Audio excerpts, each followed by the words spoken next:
మీరు అరుణాచలంలో ఏంటి మీకు దైవ భక్తా? లేకపోతే అరుణాచలం నా గురించి మీకు తెలియదేముంది. నాది అంతంత మాత్రం భక్తే అండి. హ్మ్. మా మిసెస్‌కి బాగా చిన్నప్పటి నుంచి మా మిసెస్ పేరే అరుణ. తనకి బా భక్తి అరుణాచలం. బాగా అండి. తన వల్ల తను ఒక 20, 30 సార్లు ఎళ్ళాక నేను కూడా ఒకసారి ఎళ్ళాను తనతో. హుహు. ఒక 10, 12 ఏళ్ల క్రితం. హుహు. చాలా ప్రశాంతంగా అరుణాచలం రమణ మహర్షి ఆశ్రమం ఉన్నదండి. హ్మ్. నేను చూసినప్పుడే చాలా అసలు పిన్ డ్రాప్ సైలెంటు అసలు. అంటే మెడిటేషను నాలాగా అలవాటు లేనోడు కూడా మెడిటేషన్ చేయాలనిపించి, దైవభక్తి లేనోడికి కూడా హ్మ్. దాని భక్తి వచ్చే ప్లేస్ అండి అది. చాలా ప్లెజెంట్‌గా ఉంటదంతా. అవును. నేను రెగ్యులర్‌గా ఇంకా 6 నెలలకో, 1 ఇయర్‌కో మా మిసెస్ 3 మంత్స్‌కో, 2 మంత్స్‌కి వెళ్తారు. అక్కడ ఇల్లుంది. హ్మ్. అక్కడ సైట్ ఉంది. ఇల్లు కడదాం అనుకున్న టైంకి నేను కరోనా వచ్చింది. నేను షెడ్‌కెళ్ళాను. హ్మ్. హ్మ్. మళ్ళీ నేను షెడ్ నుంచి వచ్చాక బయటకొచ్చాక ఆహ్, కడదాం అనుకున్నా. ఇంక హ్మ్. ఇప్పుడు నెక్స్ట్ ఇయర్ ఎప్పుడు ప్లెజెంట్‌గా స్టార్ట్ చేద్దాం. హ్మ్. ఇప్పుడంత పెద్ద నాకు చాలా గొప్ప ప్లేస్ అనేది. హ్మ్. దేవుడు, భక్తి అయన్నీ ఊహించొద్దండి అసలు. భక్తి ఆ ప్లేస్‌కెళ్తేనండి తెలియని ఒక వైబ్రేషన్ ఉంటుంది. రమణ మహర్షి ఆశ్రమం గురించి మెయిన్ టెంపుల్ గురించి నేను చెప్పట్లేదు సార్. మెయిన్ హ్మ్. టెంపుల్‌తో నాకు పెద్ద సంబంధం లేదు. హ్మ్. ఆశ్రమానికి మా మిసెస్‌తో నేను ఎక్కువ సార్లు వెళ్తాను కాబట్టి, ఇప్పుడేమైందంటే నండూరి శ్రీనివాస్ గారు, ఇంకా కొంతమంది పెద్దోళ్ళు ఉంటారు కదండీ! హ్మ్. వాళ్ళందరూ రమణ మహర్షి ఆశ్రమం గురించి, దాని గురించి చెప్పేసరికండి, దాన్ని ఒక తాజ్ మహలో, లేకపోతే ఒక చార్మినారో చూడటానికెళ్తారు చూసారా? దాంట్లో విషయం తెలీదు. హ్మ్. దాని గురించెళ్ళి అంతకుముందున్న ప్లెజెంట్‌నెస్ మొత్తం పోయిందండి. అవును. నాకనిపించింది.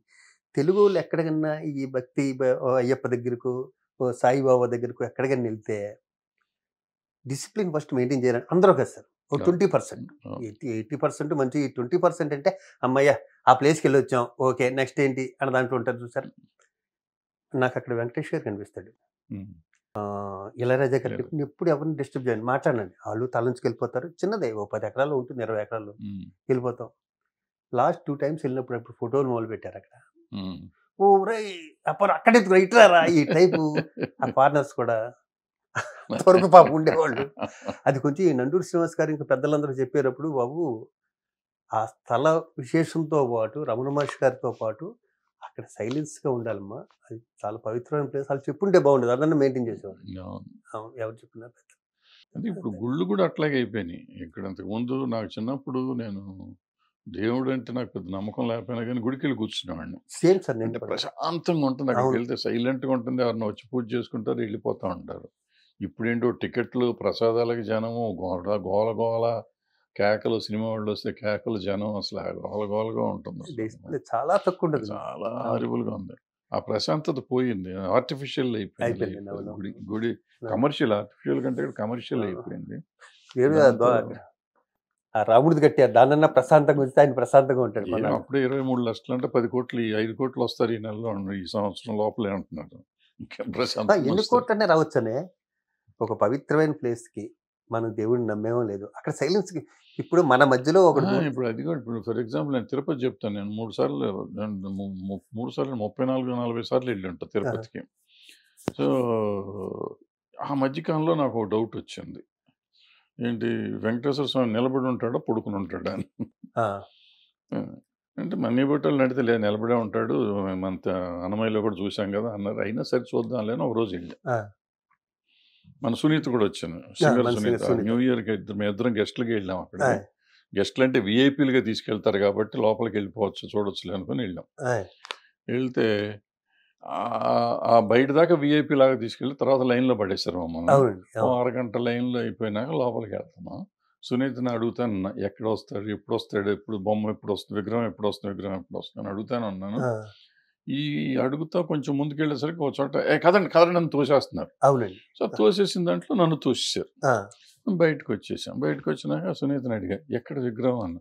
అయిపోయింది కదా! తోసేసింది అక్కడే నన్ను. తిరుపతిలోనండి. కానీ తిరుపతిలో. ఒక విధంగా తొయటం అన్నది బాధ అనిపించినా కూడా తప్పదండి. ఎందుకు చెప్పమంటారా? అన్ని లక్షల మంది జనాలు వాళ్ళు మెయింటైన్ చేయాలి రోజు అంటే హ్మ్. మనోళ్ళు కదలరు. ఎవరికారు ఇంకోసారి చూస్తారో లేదని ఆళ్ళు ఉండిపోతారు. ఎనకాల చూడనివ్వాలి కదా! మరి. వెనకాలేమో ఆ కొన్ని 1 లక్షల మంది సెకండ్ ఉంటారండి. అవును. లక్షల మంది ఉంటారు. పాపం వాళ్ళది తప్పేం కాదనిపిస్తది. అవునవును. తప్పేం కాదనిపిస్తుంది. 2 అవర్స్, 3 అవర్స్ అంటే రోజులు వెయిట్ చేసిన ఉంటారు. వాళ్ళకి ఒక అట్‌లీస్ట్ రోజు వెయిట్ ఫ్యూ చేస్తారు. సెకండ్స్ అనేది ఛాన్స్ ఉండాలి. అవునండి. అవునవును. బికాజ్ అంటే అవును. మన మన వీక్‌నెస్ ఏంటంటే మనం దీని మీద కాన్సంట్రేట్ చేసాం. దాని మీద అవును. చేయకుండా.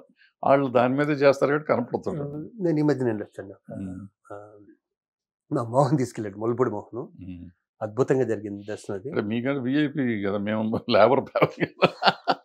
విఐపీలకి ఎప్పుడు బాగానే ఉంటాం, లోపల గర్భగుడిలోకి తీసుకెళ్ళిపోతారు మిమ్మల్ని, అక్కడ పూజలు చేస్తారు, పునస్కారాలు చేస్తారు, బయట మమ్మల్ని తోసే వాళ్ళని వాళ్ళు మమ్మల్ని ఫస్ట్ నుంచి తోసే. చెప్తున్నారు సార్, సార్ తృప్తిగా చూడండి, అక్కడే చూడండి, ఎటు చూడకండి, అక్కడే చూడండి. బాగానే ఉంటాం. ఈ ఎప్పటి నుంచి మీరు అసలు మా మూవీ ఆర్టిస్ట్ అసోసియేషన్ లోపలికి ఎందుకు దూరారు, ఎప్పుడు దూరారు? సార్ నన్ను మీరు నా చిన్న వయసు నుంచి ఇంచుమించు 40 ఏళ్ళ క్రితం నుంచి నన్ను చూస్తున్నారన్నయ్య. నేను కాంట్రవర్సీలోకి వెళ్ళను, ఎవరిని కామెంట్లు చేయను, ప్రాక్టికల్ జోక్స్ మాత్రం ఉంటాయి అందరి మీద, ఇంక్లూడింగ్ మిమ్మల్ని కూడా వదలను నేను, అలా ఉంటుంది. నాకు పెద్ద యాక్సిడెంట్ అయింది, పుట్టినరోజు చెల్లించి వస్తుంటే మీరందరూ నన్ను బతికించారు, మీరు దగ్గర ఉన్నారు 2 రోజులు నాతో హాస్పిటల్లో, 10-15 డేస్ మీరు నా దగ్గర ఉన్నారు, మీరు మురళి ఇండస్ట్రీలో పెద్దలందరూ. అప్పుడు రోజుకి నేను 2-3 షూటింగ్ చేసేవానండి, విపరీతమైన బిజీ. ఆ టైంలో జరిగిందండి యాక్సిడెంట్. ఇంటికి వచ్చాక అన్ని రోజులు సినిమా జనరేటరు, ఆ టీలోడ్ సౌండ్, యాక్షన్ సౌండ్లు అయ్యి నుండి ఒక్క నెల రూమ్లో పడుకుంటే నా మీద నాకు ఎవరు రావట్లేదండి. ఒకరోజు సునీల్ వచ్చాడు, పక్క సునీల్కి యాక్సిడెంట్ అయింది, తర్వాత అయింది కొన్ని రోజులకే. సునీల్ వచ్చి పక్కన పడుకున్నాడు ఒకరోజు, అన్నయ్య ప్రతి వాళ్ళు నిన్ను చూసి మళ్ళీ నా దగ్గరికి వస్తున్నారు, ఎంతకి ఇద్దరం ఎక్కడ అనుకుని ఇంటి నుంచి చూసి వెళ్ళిపోతాడు వచ్చి పాపం నాతో ఉన్నాడు సునీల్. సునీల్ ఉన్నంత వరకు నాకు కంపెనీ, సునీల్కి నా అంత పెద్ద యాక్సిడెంట్ జరగలేదు, చాలా చిన్నది సునీల్కి జరిగింది. 2 రోజుల తర్వాత ఇప్పుడు సునీల్ వెళ్ళిపోయాక నాకు అప్పటిదాకా సునీల్ కంపెనీ ఉంది, ఇద్దరు మాట్లాడుకునేవాళ్ళు. వెళ్ళిపోయాక నాకు వచ్చి ఎలా ఏం చేయాలని ఎందుకు వస్తారు వెళ్ళనోడిని మూవీ ఆర్టిస్ట్ స్టేషన్కి వెళ్ళాను. అక్కడ ఆర్టిస్టులు పాపం వచ్చి వెళ్తా, అప్పుడు మురళీమోహన్ గారు ఎవరు ప్రొడ్యూసర్ ఉన్నారండి, ప్రెసిడెంట్గా ఉన్నారు మురళీమోహన్ గారు. ఒక రోజు వస్తే శివాజీ రవి వచ్చి కూర్చోవచ్చు కదా ఇక్కడ అన్నారు. ఒక 2-3 రోజులు వెళ్ళి అక్కడ కూర్చోవడం, ఆర్టిస్ట్ అందరూ వస్తారు కదండి, నేను మళ్ళీ ప్రొవోక్ చేసుకున్నా, అమ్మయ్య అని, నా వాళ్ళందరినీ చూస్తున్నాను, అలా అలవాటైంది మూవీ ఆర్టిస్ట్. దీని వెనక స్టోరీ అది. ఇంకా అలవాటు నాకు హెల్త్ కండిషన్లో పడిపోయి మళ్ళీ షూటింగ్లో బిజీ ఉన్నా కూడా లేని వాళ్ళు ఎవడో ఫోన్ చేశాడు, సార్ నేను ఇక్కడికి వచ్చాను సార్, మీరు ఉంటారేమో అని అనుకుని, కొంచెం ఈ పని కావాలి సార్ అని వెళ్ళావని అడిగి. నేను ఏ పదవి లేదు, దాని తర్వాత నేను చేసిన పదవులు అక్కడ ఎవరు చేయలేదు, ఎక్సెప్ట్ ప్రెసిడెంట్ ఒకసారి చేసినంతే. ప్రతి పదవి కింద నుంచి పై వరకు 2 సార్లు చేశానండి. నాకు అక్కడ పేరు రావడం కారణం అంటే ఈ 22 సంవత్సరాలు 23 సంవత్సరాలు నేను గర్వంగా చెప్పుకుంటా, ఒక వైట్ పేపర్ కానీ మూవీ ఆర్టిస్ట్ స్టేషన్లో టీ కానీ తాగలేదు. నేను అక్కడ వాళ్ళు ఉంటారు కదండి, నేను డబ్బులు ఇచ్చి టీ తెప్పించుకున్నాను. అవసరం నేను టీ తాగి అలవాటు కూడా టిఫిన్ తినకుండా వచ్చాను అనుకునే పని మీద నేను డబ్బులు ఇచ్చి. మీరు అక్కడ పనిచేసిన కాలంలో ఎవరెవరు ప్రెసిడెంట్లు ఉండేవారు? నేను చేసేటప్పుడు మురళీమోహన్ గారు 4 సార్లు చేశారండి. ఎక్కువ నేను సెక్రటరీ చేసిన మాత్రం మోహన్ బాబు గారు ఉన్నప్పుడు నేను సెక్రటరీ చేశా. మళ్ళీ మా రాజేంద్ర ప్రసాద్ మా అన్నయ్య ఉన్నప్పుడు నేను సెక్రటరీ చేశాను. మేము ఇద్దరేగా. అప్పుడు పొడి నాగబాబు గారు ఉన్నప్పుడు చేయలేదు. నేను నాగబాబు ఉన్నప్పుడు ఆ టర్మ్లో నేను లేను. మీ ముగ్గురులో మీకు ఎవరు బాగా పనిచేసినట్టు అనిపించింది? ఎవరు చేశారు? ఎవరండి? మోహన్ బాబు గారు, రాజేంద్ర ప్రసాద్ గారు, మురళీమోహన్ గారు. మురళీమోహన్ గారు క్రికెట్ మ్యాచ్ చేశారు, ₹1,00,00,000 పైన తీసుకొచ్చారు. మోహన్ బాబు ఉన్నప్పుడు నేనే సెక్రటరీని. అప్పుడు మేము 1,50,00,000 తీసుకొచ్చాను. 1,20,000 పెట్టి మురళీకృష్ణాజీ గారు మా టీవీ.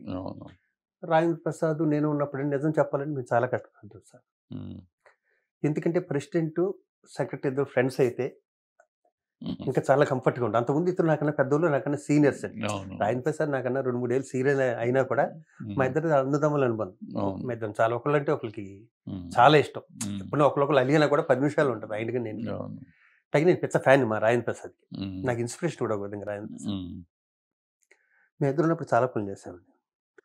నేను ప్రెసిడెంట్ అయ్యాకనండి నాకు సరైన సెక్రటరీ దొరకలే, నేనే పెట్టుకున్నాను నరేష్ బిజీ. అలా నరేష్ని కూడా తప్పట్టు, నేను చాలా తక్కువ వచ్చేవాడు, అన్నీ నా మీద వేసుకుని. నాకు అంతకుముందు అనుభవం ఉంది పాప, నరేష్ అనుభవం లేదు. అంతకుముందు జాయింట్ సెక్రటరీ అది చేసినట్టుంది. తను కూడా సెక్రటరీ ఎక్స్పెక్ట్ చేయలేదు కూడా, తర్వాత అర్థమైంది నాకు పాపం శివాజీ సెక్రటరీ ఇచ్చావు నువ్వు అంటే. నాకు ఎలక్షన్, నాకు ఒక్కడికి ఎలక్షన్ జరగలేదు.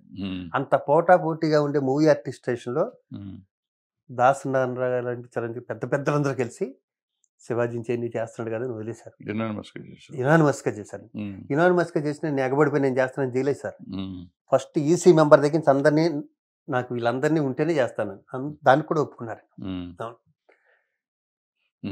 అది ఎంత కష్టపడాలో అంత కష్టపడి చేశాను.